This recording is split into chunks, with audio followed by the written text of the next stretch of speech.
Bonjour les amis, bienvenue sur Tech à la loupe, c'est Mathieu. Aujourd'hui on fait le point sur le Sony FE 16 mm f1.8G, un grand angle plein format compact lancé début 2025. C'est un objectif qui vise clairement les photographes paysages, les créateurs de contenu, les vlogueurs et plus largement tous ceux qui cherchent un ultra grand angle lumineux sans tomber dans des optiques lourdes ou hors de prix. Mais comme toujours, la vraie question c'est est-ce que ce 16 mm est vraiment une bonne idée à l'usage ou bien est-ce que c'est juste un bel objectif sur le papier? On va voir ça tout de suite. Le Sony FE 16 mm 1.8G est un objectif plein format conçu pour les hybrides Sony en monture E. On est sur une focale ultra grand angle avec une ouverture de f1.8, ce qui reste assez rare à ce niveau de compacité. Il est plutôt léger, à environ 304 grammes, avec une construction sérieuse, une tropicalisation, une bague de diaphragme débrayable pour la vidéo et un autofocus à moteur linéaire rapide et silencieux. C'est clairement un objectif pensé pour être transporté partout sans déséquilibrer le boîtier.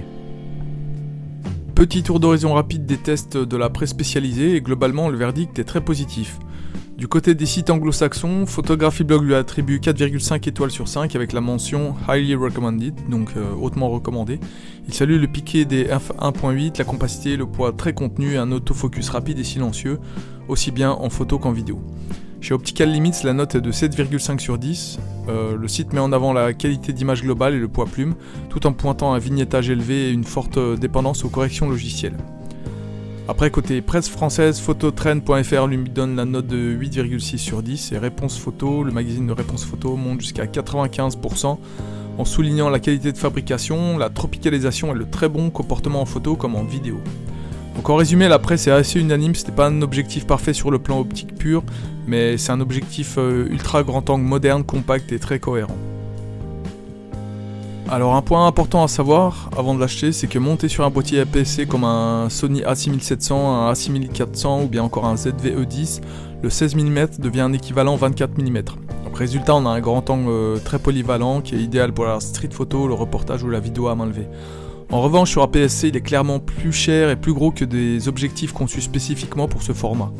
Il garde un excellent rendu, mais ce n'est pas forcément le choix le plus rationnel si tu es 100% APS-C. Côté construction, on est sur du plastique de haute qualité avec une monture métal, une tropicalisation légère, une excellente finition. Il est compact et léger pour un plein format avec un poids d'environ 304 grammes, ce qui en fait un vrai atout pour le voyage et la vidéo. Après, ce n'est pas un objectif G-Master, mais il est clairement au-dessus de l'entrée de gamme. Pour ce qui est de la qualité d'image du rendu, globalement les retours sont très positifs. Le piqué au centre est excellent, des f1.8, ce qui est plutôt impressionnant pour un 16 mm aussi compact.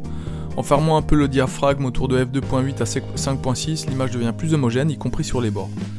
Le bokeh évidemment ce n'est pas celui d'un 50 mm, mais pour un ultra grand angle il est jugé propre et agréable, surtout en proxy photo, grâce à sa mise au point minimale très courte, je crois qui est de 15 cm.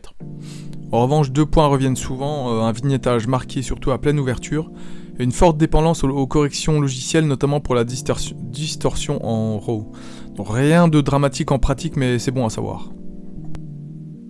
Pour ce qui est de la vidéo, les retours sont très positifs, on a un autofocus rapide et silencieux, des transitions de mise au point douces, un focus breathing très bien contrôlé et il est compatible avec les boîtiers cinéma Sony.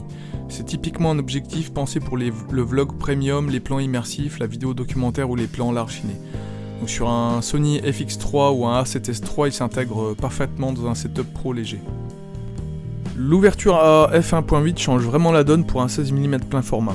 En photo de nuit, en intérieur ou en vidéo, on gagne en lumière, en flexibilité ISO et en rendu global.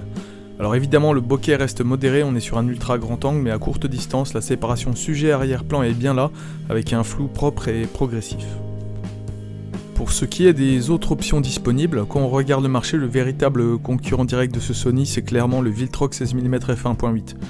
Sur le papier, les deux objectifs sont très proches, même focale, même ouverture maximale et un positionnement tarifaire plus accessible que les optiques haut de gamme.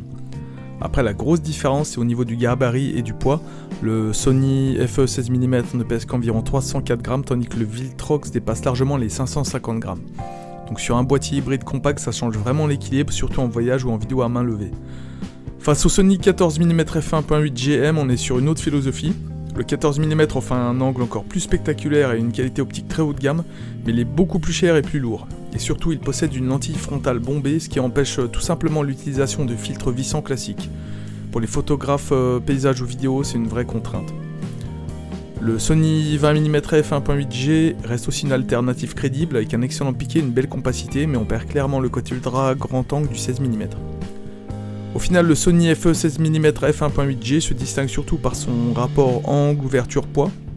C'est aujourd'hui l'un des ultra grands angles lumineux les plus légers du marché, et c'est précisément ce qui fait sa force face à la concurrence. Pour résumer, ce Sony FE 16mm f1.8G est un excellent ultra grand angle moderne, léger, bien construit, très performant au centre, et particulièrement adapté au paysage, au vlog, à la vidéo et à ceux qui veulent voyager léger. Après, il a ses défauts, vignettage, correction logicielle, mais dans la pratique, ils sont largement compensés par son confort d'utilisation. Si vous possédez cet objectif, n'hésitez pas à vous exprimer en commentaire, dites-nous ce que vous en pensez, ça aidera grandement la communauté. Et puis si cette vidéo vous a aidé, pensez à mettre un like et à vous abonner, c'est ce qui aide le plus la chaîne à grandir. Ainsi va s'achever cette vidéo, merci de l'avoir regardée, et on se retrouve à très vite sur Tech à la loupe.